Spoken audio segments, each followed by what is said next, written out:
on arguments. The swamp always can explain perfectly why the staying right there, stuck up to your, waist in muck is the really only intelligent option. You get raised that way, regardless of your intentions. I'm not saying parents or civics or churches or anything are bad or intending to do bad. Some do, but most don't.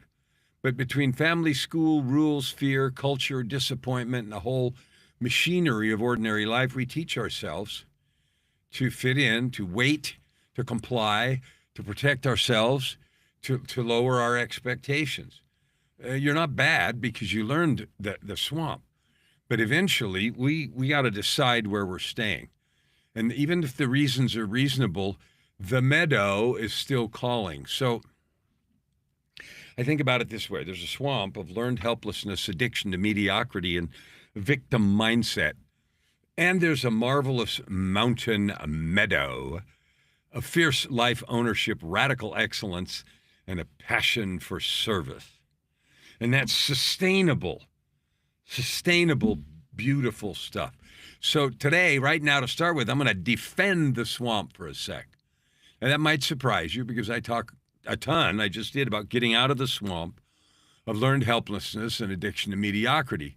But the swamp deserves a proper defense because it has excellent reasons.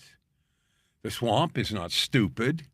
It's articulate. It has charts and documentation and witnesses, childhood stories, financial statements, medical records, disappointing launches, failed relationships, unreturned phone calls, betrayals, bad timing, difficult parents, rotten bosses, cultural expectations, and that one teacher who told you in the 7th grade that you sucked and weren't very creative. The swamp can make a spectacular case. It can sit me down or you down and offer you a beverage, open a 3-ring binder, and explain in painful detail why staying stuck is the only rational option. And you know what the funny and terrible thing is? A lot of the reasons are very reasonable. Okay, and I'm going to say, so what? So what? We all start in the swamp. We all get raised in the swamp in one form or another. Parents aren't perfect. Culture has its limitations. Religion, school, all those things. We get raised in the swamp. It's not an accusation against parents. Most parents did what they knew how to do. They were raised in their own swamp. They inherited rules and fears and beliefs and survival patterns and religious ideas and money stories and unresolved wounds and social expectations, and all that stuff was handed them and handed to us with dinner and clean laundry, and often with love. And that's what makes this complicated. I remember getting the crap beat out of me and being told, you'll thank me one day. So maybe you did too. You can love someone deeply and still teach them limitation because that's what you have.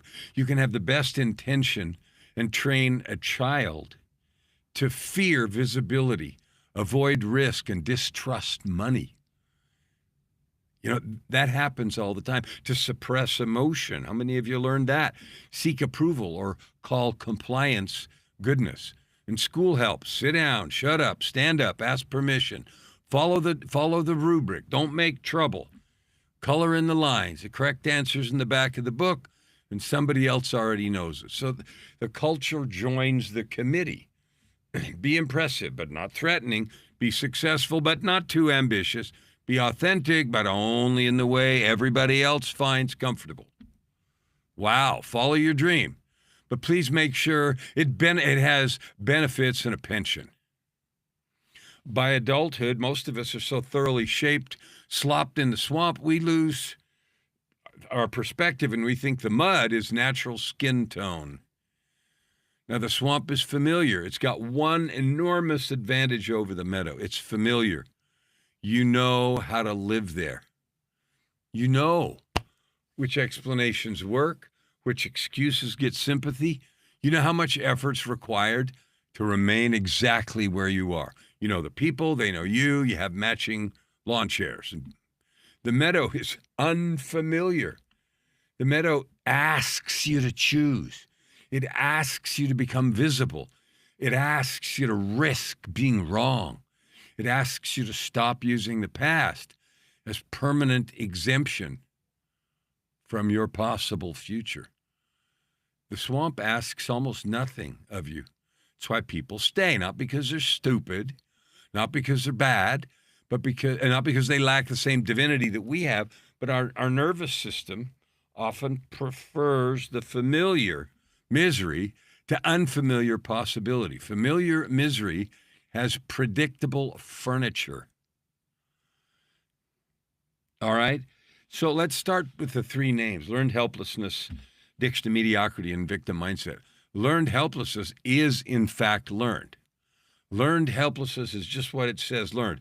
Here's the thing. Have you ever watched a toddler learn to walk? Of course you have. Maybe you have some. Or had them. I helped, lots of kids, 10 kids, learn to walk, right? So they don't learn helplessness. They just keep practicing. Sometimes they plop down in frustration and wail, but that lasts a short period, and then they get up and go after it again. We learn helplessness. We learn when we make mistakes that we should have asked. We can't do this. We learn that, and it gets pounded into it. So that helplessness, we practice it. We absorb it. We watch it. You're rewarded for it. You saw some people try and get whacked. Some people speak and get mocked. People trust and get hurt. Maybe you took risks and lose money, but the system inside you made a sensible decision. Do less, expect less, risk less, want less. Maybe the pain's manageable. That strategy may have protected you in the past. Okay, honor that. Right? I had a conversation with the internal people on my stage, the committee in your head and your heart. One of them was named the protector, and I asked, and it was a long convo, so I won't repeat it here, but I asked, what are you protecting me from? And the answer just blew my mind. I'm protecting you from being nothing by doing nothing. It's all the stuff I just said. So I thanked him and said, you've done a good job. Now let's renegotiate your contract. And it may have been intelligent at one point, but yesterday's protection can be today's prison. A life jacket is excellent in deep water. It's inconvenient if you wear it to bed for 20 years. At some point, you've got to risk and assess whether the strategy that helped you survive is now preventing you from living. The reasonable things the swamp says to you may be true. This is where people get defensive. But you don't understand. Maybe I don't. Maybe your childhood was terrible, or your health is genuinely complicated, or the economy is ugly for you. Maybe your partner betrayed you, or the business failed, or you have no support. Maybe those things are true, or you're caring for someone. We're doing that right now. Maybe that's in your life. Maybe your energy's limited and money's really tight. All that may be true, and there's no sense in pretending it's not. But here's the question. What does the truth require right now? Does it require surrender forever? Does it require shrinking permanently? Does it require building an altar to the explanation and visiting it every morning? Truth informs real creation, not cancel it. Your reasons may explain the swamp. I got it. But they do not automatically require permanent residency. Reasonable is not sovereign. The swamp loves the word reasonable. It's reasonable to wait. It's reasonable to protect yourself and to avoid embarrassment. It's reasonable not to invest, not to speak, not to try again after failure. It's reasonable to keep the job you have, the relationship that's dead, the dream in the drawer, the gift in the basement, and the calling safely vacuum sealed. Very reasonable. You can live a completely reasonable life and die with every one of your songs still inside of you. I don't want that for you. I want to hear your music. I want to see your gifts. I want to be blessed by the light of your presence. Reasonable is not the same as alive or the same as sovereign. It's not the same as true. And sometimes the most reasonable thing in the world is the thing that's killing your spirit. Now, I'll bet there's a feeling that you know. Underneath all the reasons, there's a feeling. You know it. The quiet one, the irritating one, the feeling that says there is something else.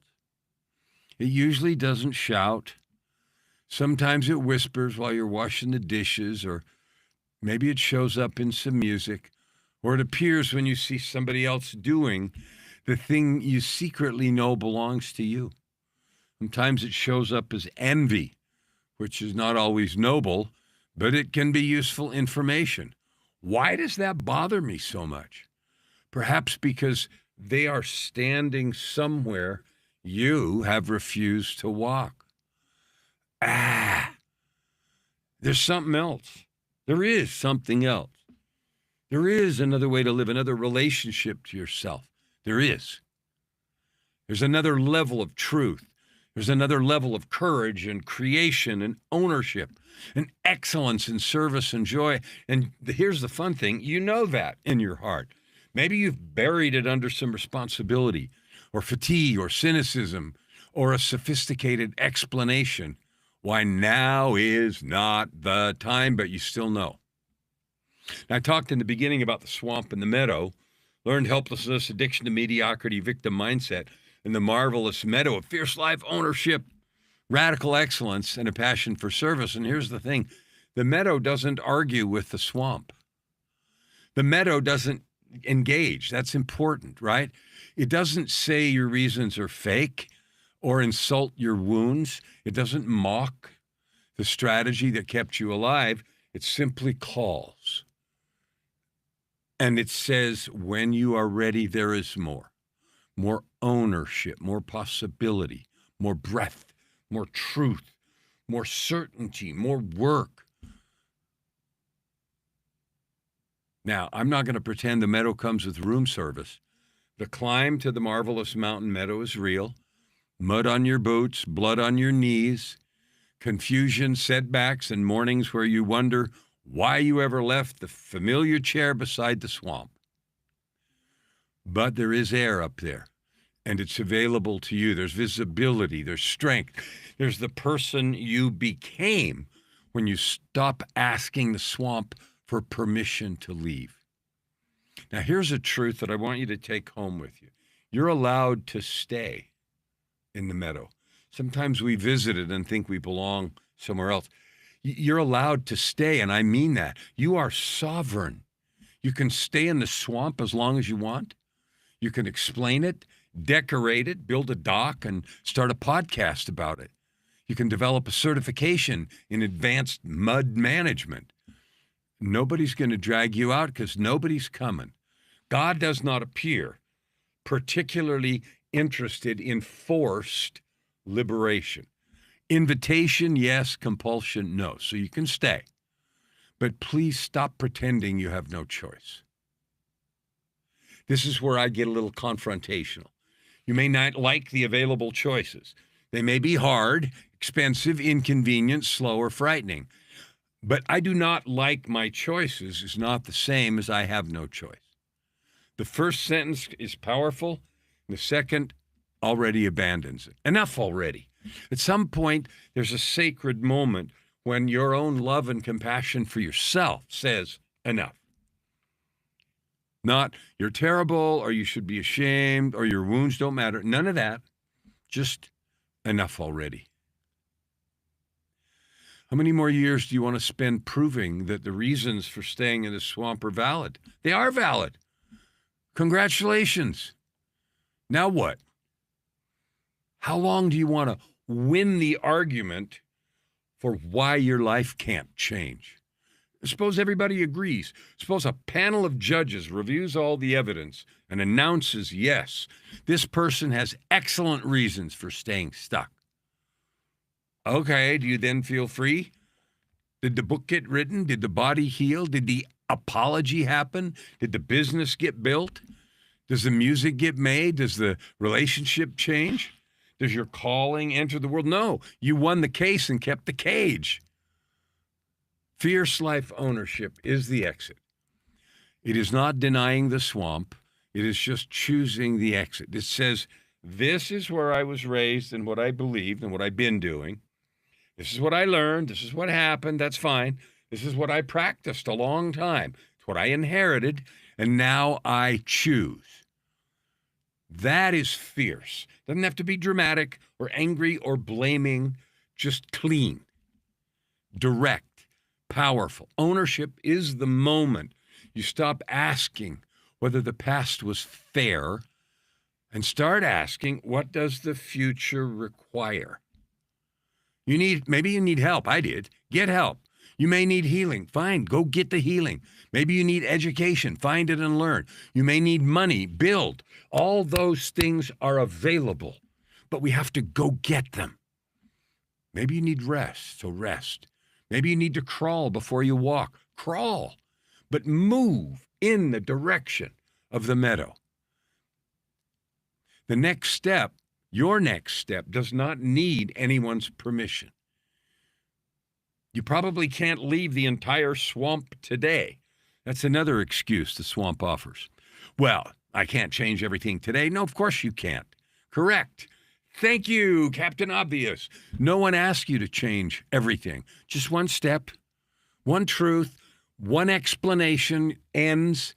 Make a call, write a page, set a boundary, ask the right question, keep one promise. Do the thing that the person in the meadow would do. That's how the nervous system learns to live in a new home. Not through speeches, but through evidence. You create evidence you are no longer trapped. In the end of August, I'm going to go talk at the International Association of Near-Death Studies annual conference in Seattle. You know what I'm talking about? From experience to evidence, which is how you bring the marvelous experiences that happen to be near death in those cases, but you've had them. How do you bring them into the real world? Because the swamp always has good reasons. Learned helplessness is never short on arguments. It can explain perfectly why staying stuck's the only intelligent, practical, responsible, safe thing to do. And some of the reasons are real and painful, and some deserve compassion. But none of them get to own you forever unless you keep handing them the deed to your life. Maybe you were raised in the swamp. You were trained there. You learned the language and know its customs. I believe you. So was I. Now you get to decide whether you're staying, because there is another place, and the marvelous mountain meadow is calling. Fierce life ownership, radical excellence, and a passion to serve. You can stay where you are if you want. No shame, no force, no condemnation. But damn it, enough already. You're a glorious and divine being, and if you know there's something else, respond. Take the next step. The swamp will have 12 excellent reasons not to. Let it talk, then climb.